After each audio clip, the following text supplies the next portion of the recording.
इतिहास की पुस्तक पहला भाग अध्याय 21। इतिहास की पुस्तक पहला भाग अध्याय 21। दाऊद का अपनी प्रजा की गिनती लेना और इस पाप के दंड और पाप मोचन के द्वारा मंदिर का स्थान ठहराया जाना। और शैतान ने इसराइल के विरुद्ध उठकर दाऊद को उस्काया कि इसराइलियों की गिनती ले। तब दाऊद ने योआब और प्रजा के हाकिमों से कहा, तुम जाकर बरशेबा से ले दान तक के इसराइल की गिनती लेकर मुझे बताओ कि मैं जान लूं कि वे कितने हैं। योआब ने कहा, यहोवा की प्रजा के कितने ही क्यों न हो, वह उसको 100 गुना बढ़ा दे। परंतु हे मेरे प्रभु, हे राजा, क्या वे सब राजा के अधीन नहीं है? मेरा प्रभु ऐसी बात क्यों चाहता है? वह इसराइल पर दोष लगने का कारण क्यों बने? तो भी राजा की आज्ञा योआब पर प्रबल हुई। तब योआब विदा होकर सारे इसराइल में घूमकर यरूशलेम को लौट आया।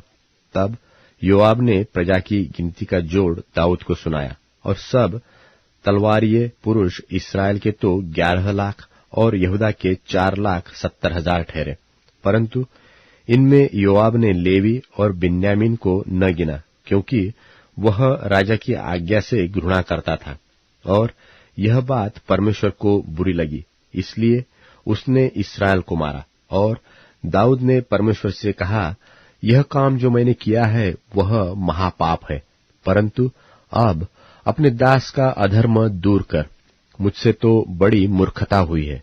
तब यहोवा ने दाऊद के दर्शी गाद से कहा, जाकर दाऊद से कह कि यहोवा यो कहता है कि मैं तुझको 3 विपत्तियां दिखाता हूं, उनमें से एक को चुन ले कि मैं उसे तुझ पर डालूं। तब गाद ने दाऊद के पास जाकर उससे कहा, यहोवा यो कहता है कि जिसको तू चाहे उसे चुन ले, या तो 3 वर्ष का काल पड़े व 3 महीने तक तेरे विरोधी तुझे नाश करते रहे, और तेरे शत्रुओं की तलवार तुझ पर चलती रहे, व 3 दिन तक यहोवा की तलवार चले, अर्थात मरी देश में फैले, और यहोवा का दूत इस्राएली देश में चारों ओर विनाश करता रहे। अब सोच कि मैं अपने भेजने वालों को क्या उत्तर दूं। दाऊद ने गाद से कहा, मैं बड़े संकट में पड़ा हूं, मैं यहोवा के हाथ में पड़ूं, क्योंकि उसकी दया बहुत बड़ी है, परंतु मनुष्य के हाथ में मुझे पड़ना न पड़े। तब यहोवा ने इसराइल में मरी फैलाई, और इसराइल में 70,000 पुरुष मर मिटे। फिर परमेश्वर ने एक दूत यरूशलेम को भी उसे नाश करने को भेजा, और वह नाश करने पर ही था कि यहोवा दुख देने से खेदित हुआ, और नाश करने वाले दूत से कहा, बस कर, अब अपना हाथ खींच ले। और यहोवा का दूत यबूसी ओरनान के खलिहान के पास खड़ा था, और दाऊद ने आंखें उठाकर देखा कि यहोवा का दूत हाथ में खींची हुई और यरूशलेम के ऊपर बढ़ाई हुई एक तलवार लिए हुए आकाश के बीच खड़ा है। तब दाऊद और पुरनिये टाट पहने हुए मुंह के बल गिरे।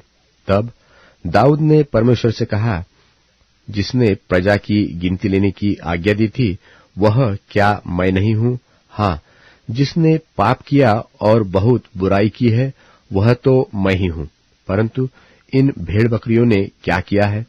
इसलिए हे मेरे परमेश्वर यहोवा, तेरा हाथ मेरे पिता के घराने के विरुद्ध हो, परंतु तेरी प्रजा के विरुद्ध न हो कि वे मारे जाए। तब यहोवा के दूत ने गाद को दाऊद से यह कहने की आज्ञा दी कि दाऊद चढ़कर यबूसी ओरनान के खलिहान में यहोवा की एक वेदी बनाए। गाद के इस वचन के अनुसार जो उसने यहोवा के नाम से कहा था, दाऊद चढ़ गया। तब ओरनान ने पीछे फिर के दूत को देखा, और उसके चारों बेटे जो उसके संग थे छिप गए। ओरनान तो गेहूं दावता था। जब दाऊद ओरनान के पास आया, तब ओरनान ने दृष्टि करके दाऊद को देखा, और खलिहान से बाहर जाकर भूमि तक झुककर दाऊद को दंडवत किया।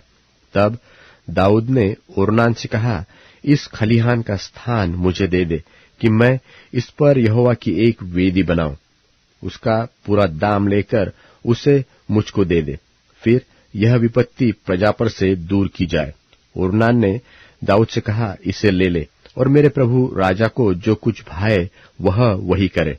सुन, मैं तुझे होमबलि के लिए बैल और ईंधन के लिए दावनी के हथियार और अन्नबलि के लिए गेहूं, यह सब मैं देता हूं। राजा दाऊद ने ओरनान से कहा, सो नहीं, मैं अवश्य इसका पूरा दाम ही देकर इसे मोल लूंगा। जो तेरा है उसे मैं यहोवा के लिए नहीं लूंगा और न सेंतमेंत का होमबलि चढ़ाऊंगा। तब दाऊद ने उस स्थान के लिए ओरनान को 600 शेकेल सोना तौल कर दिया। तब दाऊद ने वहां यहोवा की एक वेदी बनाई और होमबलि और मेलबलि चढ़ाकर यहोवा से प्रार्थना की, और उसने होमबलि की वेदी पर स्वर्ग से आग गिराकर उसकी सुन ली। तब यहोवा ने दूत को आज्ञा दी और उसने अपनी तलवार फिर म्यान में कर ली। यह देखकर कि यहोवा ने यबूसी ओरनान के खलिहान में मेरी सुन ली है, दाऊद ने उसी समय वहां बलिदान किया। यहोवा का निवास जो मूसा ने जंगल में बनवाया था और होमबलि की वेदी, ये दोनों उस समय गिबोन के ऊंचे स्थान पर थे, परंतु दाऊद परमेश्वर के पास उसके सामने न जा सका, क्योंकि वह यहोवा के दूत की तलवार से डर गया था।